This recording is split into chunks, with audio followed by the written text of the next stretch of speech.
Hello, lovelies. So, remember when Trump was tragically, nearly assassinated? I'll leave you to interpret the positioning and emphasis of tragically and nearly there.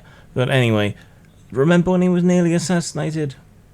I said that was probably America's Horst Wessel moment, and it likely is what allowed him to win the election to the extent that he did.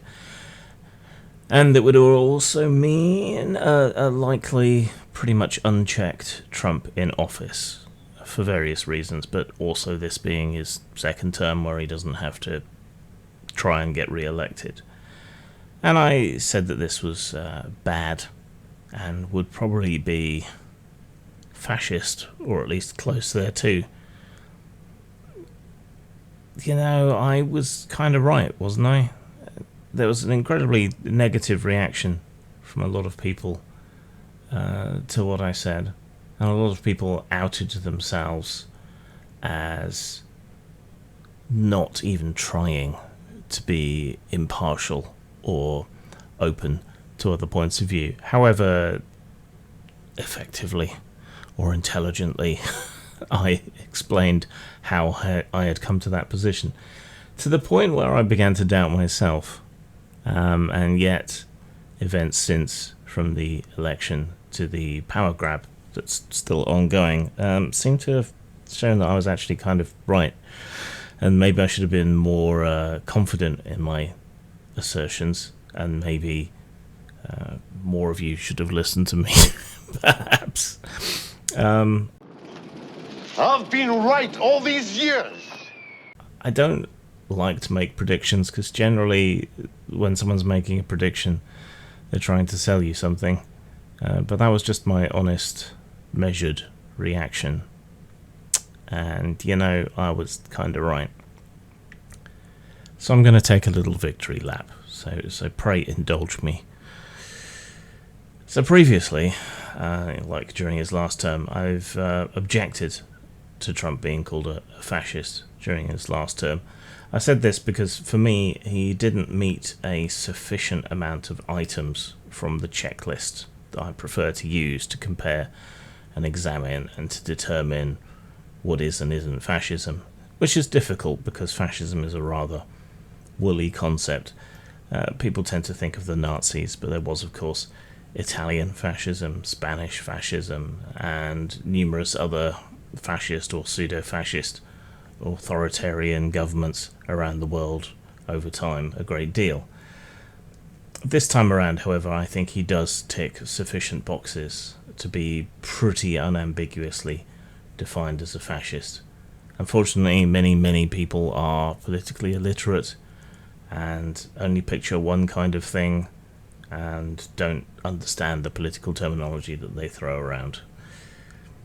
At this point, the term fascist has lost a lot of its power and cachet precisely because a lot of people aren't as cautious about using the term as I am, or any term as I am. The political right in America, for example, loves to throw around terms like communist and socialist without the slightest inkling of what these words actually mean. But nonetheless, I think the current US regime meets the definition of fascism. So how can I say that? What are my determiners?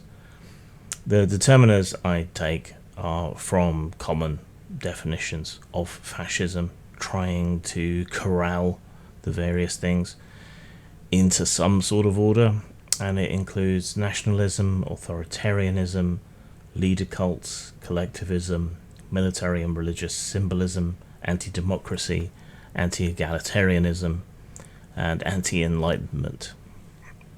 And you know, if we're getting on to a reasonable majority of those things, then a government, a ruling class, can be described as fascistic. So, is Trump's government nationalistic? I don't think there can be any real question on that. The whole America First thing, MAGA, all the rest of it, yeah, it's very definitely nationalistic. I think Americans confuse nationalism and patriotism precisely because up until now they've never been occupied by a fascist or had to fight one on their own turf. So I think that's why America lacks caution around flag waving and rah rah rah and all the rest of it. Is Trump's government authoritarian? Well, the executive branch is either de facto or in reality wielding virtually absolute power, especially since the Supreme Court rulings on presidential immunity and the acquiescence of the existing political system to his actions. Barely an hour goes by without the executive branch or its unelected corporatist stooges violating separation of powers, breaking the US Constitution or more mundane and everyday laws. And will there be any consequence to this? Almost certainly not. Is most of it illegal? Sure, but you have to have the structure in place to hold people to account. And that's just simply absent at this point. Is it a leader cult? Well, Bush Jr. also had a messianic cult around him, as we saw quite boldly in the documentary Jesus Land. Trump's is far more widespread, overt, and entangled with various conspiracy theories. Tribalism infects both sides, of course, but the leader cult is very much centered on Trump. Is it collectivist? Well, people are going to be confused here again because of political illiteracy, but collectivism takes many forms. Not all of them are bad, solidarity within class and so on, but this is another aspect of nationalism when it comes to Trump. It's also taking place in a sort of us/them dichotomy, with an ever-increasing number of people being defined as them as we go over time. So yes, it is acting collectively. Is there military and religious symbolism? The Bible posing, the My Christians nonsense, the desire in the first term to have a military parade through Washington. It's all mouth and no trousers, as seen in the disrespect of disabled and sick veterans, captives, mourning families, etc., but it is there, at least as a symbol. Is it anti-democratic? Well, not just January the 6th and the release of those people, nor the endless bleating about stolen elections, but the practice of governance at present, overriding the democratic checks and balances and established precedents, see authoritarianism, and the massive voter suppression in the last cycle. I mean, the American system as a whole isn't particularly democratic, but even the pretense seems to have been ripped away. Is it anti-egalitarian? Now, there are certainly problems with DEI, quotas, affirmative action, positive discrimination, all of these things, but the actions being conducted around this are throwing many babies out with a lot of bathwater. It may be throwing bathwater out with babies at this point. Anger at the hypocrisy of many of these practices is being used to fuel and legitimize an assault on the mere equality, accommodation and representation of various minorities, going far beyond merely resetting the pendulum at fair and meritocratic. Is it being replaced by merit? I think it's obvious from the appointments to government that no, competency is not valued by this administration.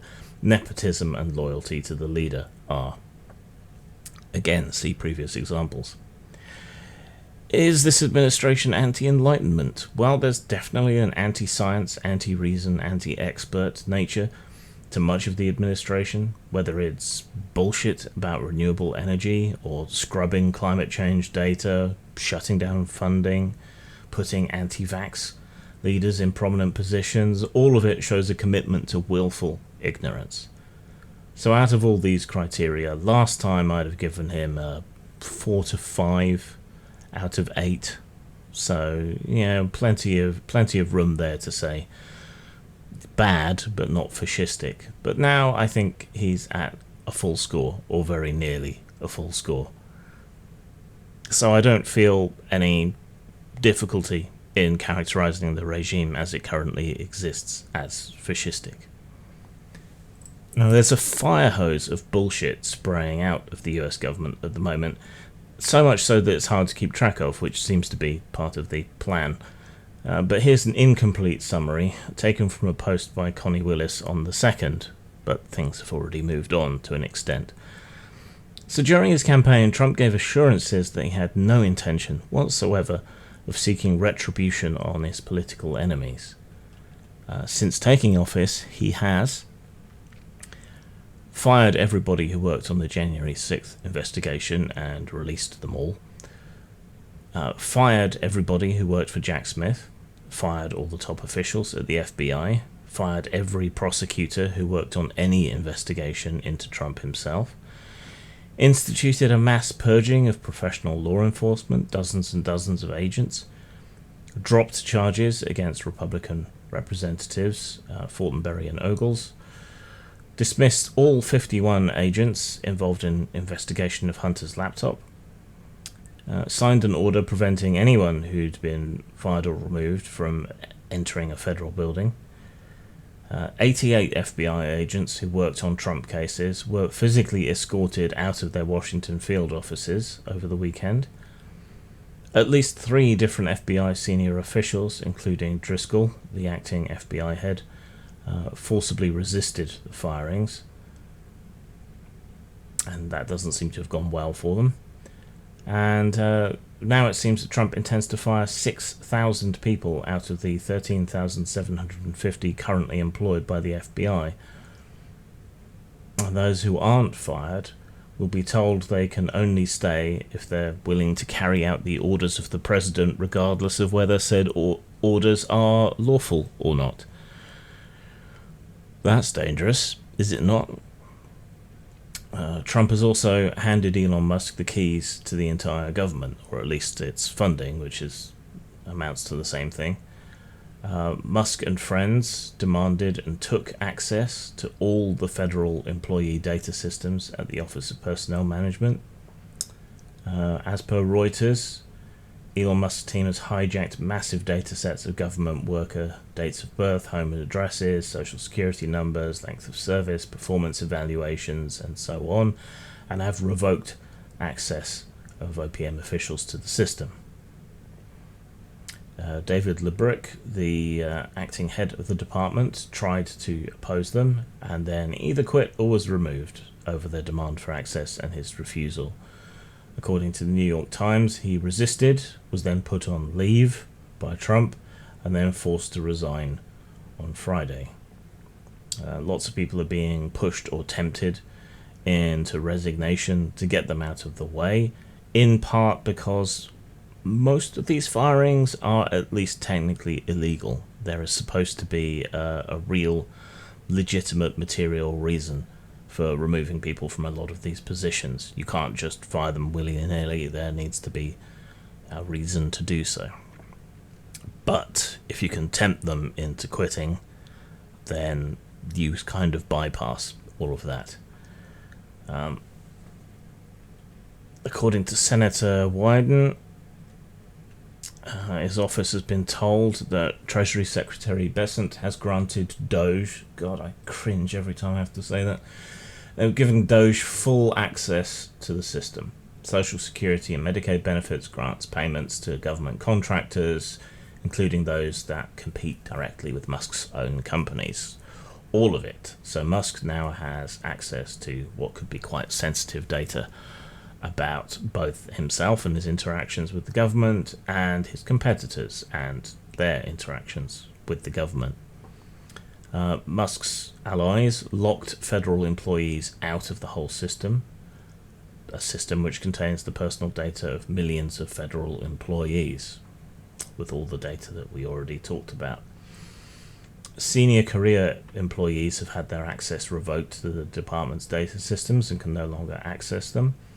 This seems to be a sort of end run around the problems we were having in the week beforehand, where people's payments and grants and all of that wasn't going through. Courts did kind of step in there, but now that they have control over the payment system, it's kind of moot. According to reports, Musk's team moved in, installed sofa beds in the offices, and are working around the clock to do whatever the hell it is that they're doing, and nobody really knows what that is because there is zero oversight. They did it over the weekend because the offices are closed. One official said, "We have no visibility into what they're doing with the computer and data systems. That's creating great concern. There's no oversight. It creates real cybersecurity and hacking implications and threats." According to the New York Times, they have been plugging in external hard drives and taking data away, which they shouldn't have, much of which is incredibly sensitive. While they're occupying the space, that gives them the ability to erase data, redirect funds, steal data, cancel funds, all of that kind of thing. Again, an end run around what the courts were sluggishly beginning to interfere with.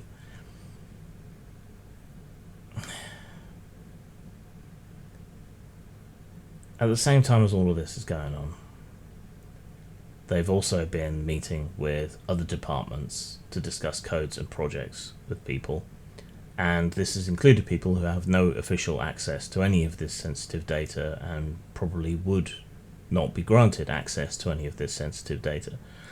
A lot of this is very sensitive and is classified to one degree or another. You know, it doesn't necessarily sound like much, but it is.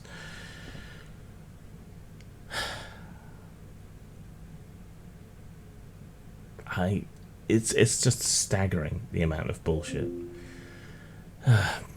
And it gets worse. The people accessing these databases are refusing to ID themselves, so not only no oversight, but no checking. It's not even clear that all of them are US citizens, and yet they're having access to all of this data. Musk's team not only locked employees out of the computer systems, but also physically out of their own offices. There's all things they could have done. Musk is issuing stop payments on his own initiative, something that he has no authority to do, no government authority of any kind, and yet, he has access to and control over his own contracts with the government and people who would dare to compete with him, who may be also getting government investment. They seem to be just reviewing the federal budget and deciding arbitrarily which parts aren't necessary, and then are unilaterally cutting those funds and stopping those payments. Trump just fired the director of the Consumer Financial Protection Bureau, so people now have no real recourse, nowhere to appeal to get their money back, or to access their consumer protections, which they have by law. But if there's no department, no support to do so, then what are they supposed to do? One example that has been noted and hit the news is that Musk is defunding the government involvement in the entire Lutheran Services charity, which does a lot of things like food banks and retirement homes, things like that. And he's rejecting them, saying it's money laundering through religion, and you know me, I'm not one to stick up for religion, and charity is a failure of government.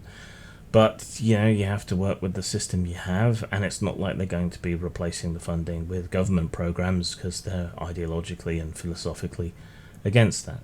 So this could well end up with old people thrown out on the streets to save money, and food banks being withdrawn just as other shenanigans are driving up prices again. So, yeah. And there are now issues with the Social Security website due to all this interference. People unable to access their accounts, and all communications networks of the OMB are offline. I mean, this is a coup. It may not be as physical and telegenic as January the 6th was, but it's arguably much worse. And of course, this is just scratching the surface of everything that's going on. The threats of trade wars tanked the stock market to a large degree, and while Trump is swaggering around, he actually hasn't got any meaningful changes from Canada or Mexico or indeed Panama. It's just he seems to have threatened these things and then withdrawn them, while the people on the other side have let him preen and strut, but actually haven't changed anything at all. Such as he seems to be claiming that the investment in the border by Canada is somehow down to his threats of tariffs and so on, when in fact this investment in Canada's border was originally announced, I believe, back in December of last year, before all of these shenanigans. And the trouble with that is, right, while the tariffs may have been threatened and then reversed, the damage is not temporary. The loss of trust in the US, the loss of standing of the US, the fact that it can now be seen as a completely untrustworthy trading partner or security partner, which will drive third-party countries into the arms of China and other groups around the world. And Europe's already eyeing America and thinking, well, okay, we need to strengthen our ties and so on, which is a good thing, but it's not what America wanted or wants. America is a dangerous, untrustworthy laughingstock. And that's how you're seen around the world. Not as America's back. Quite the opposite. So, well done, I guess. Sang.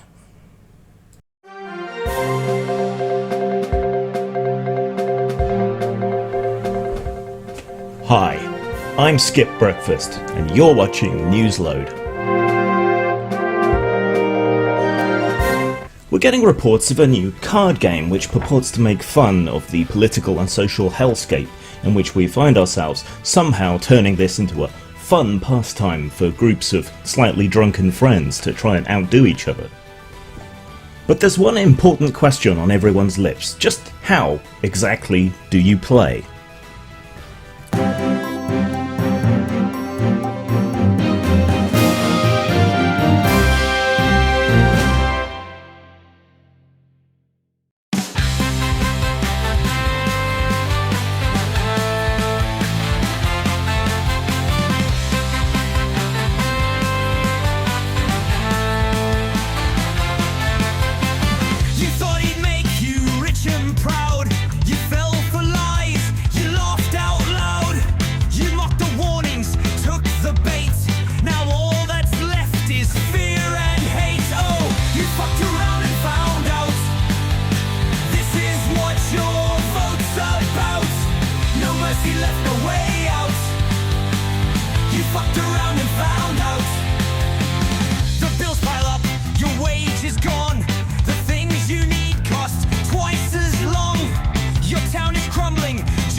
You scream for